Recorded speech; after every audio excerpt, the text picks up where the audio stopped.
Greetings, Shawn here. Today is episode 2 of the Gundam build series, and we'll be starting with the Tallgeese Flugel version EW or Endless Waltz. Today we'll be unboxing the Tallgeese Flugel and we'll finally begin building this awesome Gundam, and I will also introduce the tools that I'll be using. Let's get started with the workbench introduction. This is your standard plastic cutting board right here. You can get at your local hobby shop. You can use this for pretty much any cutting hobby, and it also just makes a good mat. I have a couple of sanding sticks in different shapes from the Disc-Based series. You can get this online, and what you do is you can get a tape-sided sanding paper that you can cut into shape and stick onto the stick. That way you can have a couple different options for grits and tool shapes. I primarily use 400 grit, 1000 grit, and 1500 grit. I also have a couple Ray Studio series sanding paper sponges. These are really awesome for like angles and just overall feel. It's not too heavy on the fingers, and it's soft and spongy. I also have a couple of the God Hands sanding blocks. These are also fantastic. I have 600, 800, and 1000 grit. And for the Ray Studios, I have a 600, a 1000, and 1500. I also have a couple different other options right here. I haven't used them yet because primarily I like these grit levels. But it's always good to have options. And I also have the MadWorks sanding accessory that allows you to attach one of these sanding sponges onto the support, and it makes it very easy to sand at a consistent level.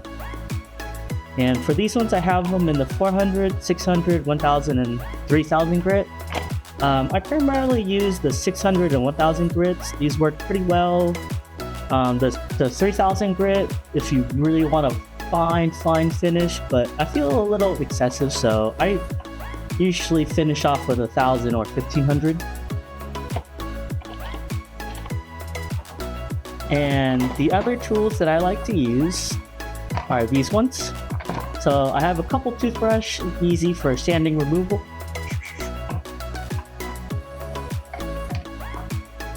Sanding and dust removal from the Gundam, as well as you want to keep your sponges clean. So brushes are fantastic. I have your typical standard X-Acto blade, as well as a brush that you can use for painting, as well as removing some sanding plastic dust. This works fantastically. I highly recommend. This one I got from the Ray Studios as well. I don't know if you can see it, but this is Ray Studios right here. For the most part, the rest of the bench I don't really need. I just like to have it just to have a workspace, and there are some things that I like to keep organized in my toolbox. And this is your runner holder, and I have a couple other colored pens. This is more for like painting, but without like airbrushing. This is just like a paintbrush pen, and just some extra X-Acto blades and tape and putty, and I also have some chiseling tools, some bits, also from Ray Studios. I also have a couple different options for nippers. This is just a really basic one that I use for like heavy duty stuff. If I wanted to attach the whole like runner to a piece, just heavy duty stuff. That way, if I do break it, I'm not too sad. This is a very cheap one. My other 3 nippers are from different series. This one is from the Disc-Based series that came out with the Year of the Ox. This one has the little Ox brand logo. And this was kind of like my first good nipper. It's been a couple years, so it did rust up a little bit, but I use a little bit of WD-40 to get rid of some of the rust and loosen it up. It is still a little bit tight, but it's okay. It's still usable. And my other nipper is this from the Steady series. This one's fantastic, clean cut. And then I recently got my hands on a God Hand pair, just to see, and it's pretty much the same. Yeah. Nippers, I would say, are pretty important if you want to have a really clean cut on your parts. But you can also just get your standard nippers and then finish it off with some X-Acto blades if you want to get rid of those nubs. I typically only really need one nipper, but I like to have multiple just to look at. It looks cool, and it goes nicely on this nipper holder. Okay, let's introduce the last tool that I use, and this one is quite a funny one, but I feel like it has helped. I do quite a bit of sanding, so I bought this dust filter, and it's primarily used for your nails if you do a lot of sanding on your nails, but I figured this is good enough for Gundams. Alright, so this is a wireless dust collector. The charging port's here, and you can open it up and get the filter part underneath right here. You just pull it out and just dump all the plastic out, or take it outside and just whack it a couple times to get all the dust out, all the little plastic dust. I like to keep my work area nice and clean, not too much dust, because if you do a lot of sanding, the dust particles, the plastic particles does build up quite a bit. So I'd like to keep that to a minimum, and I bought this. This was about $100 on Amazon, so, you know, if you don't think you need it, I'll get it. So this dust collector, I usually keep it at a minimum just because it feels nice already. I think it can soak up most of the dust anyways, and when I do make a lot of dust, I tend to blow it in this direction so it can collect a lot easier. Also, if you're cleaning your sanding grits, you can just take a simple brush, and I just take the sponge and just rub it off like this, like so. I don't know if you can tell, but it already has removed quite a bit off. Obviously it's not going to remove all because it's quite embedded in there, but a good sanding sponge or just sanding block or any type of sanding form you have, it's nice to keep clean. Go. Alright, and then don't forget to clean your brush. I'm going to put this away for now so I can unbox the Tallgeese Flugel.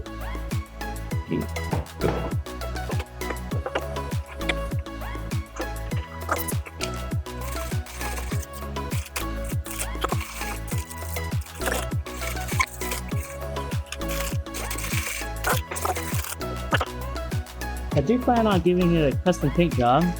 I just haven't decided on the colors yet, but I'm thinking maybe a black and gold. But I think I did see it on Reddit somewhere where someone did that already.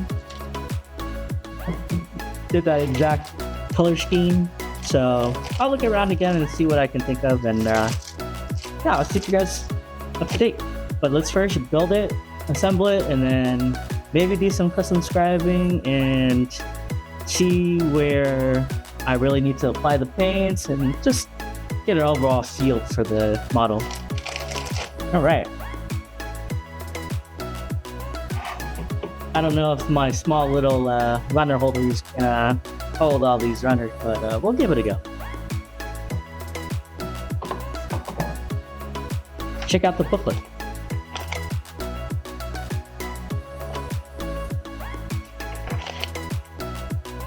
It's always a good idea to check out the booklet to kind of get a feel for the Gundam before you start. Let's see what we need to cut and what we don't need to cut. It's labeled here on the booklet. The X is the stuff that we don't need, which is good. When I first started, I like to cut everything before I built it. So I would just cut all the pieces off, sand it, and just keep it all collected. But I know a lot of people will follow the booklet and build it as they go. Whichever method you choose is perfectly fine. Any of them is perfectly fine. I would like to mention that the first method that I talked about, the cut all the parts off first, that method can make you lose pieces, so be very careful because some pieces are very small or you just won't know until it's too late. Like, you think you collected it, put it in a box somewhere, and all of a sudden when you go to build it, it's missing, or it's in that pile of 1,000 pieces. So I would probably recommend just building it by the book. Just that way you have the parts that you need actually still on the runner, and it will like fly away somewhere or get lost. So by the booklet, it looks like we're going to be building the chest unit first. Very cool. Typically it's usually the head of the arm, but any piece is fine. So for the rest of the series, I'm probably going to be doing a fast forward, highlight, skip, or some sort of video editing that will make it smooth, easy to watch, and not too long, because I know this is going to take hours. So thank you for watching and enjoy.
Hey guys, that's all I have time for today. I hope you enjoyed this episode and catch me next time on the next episode.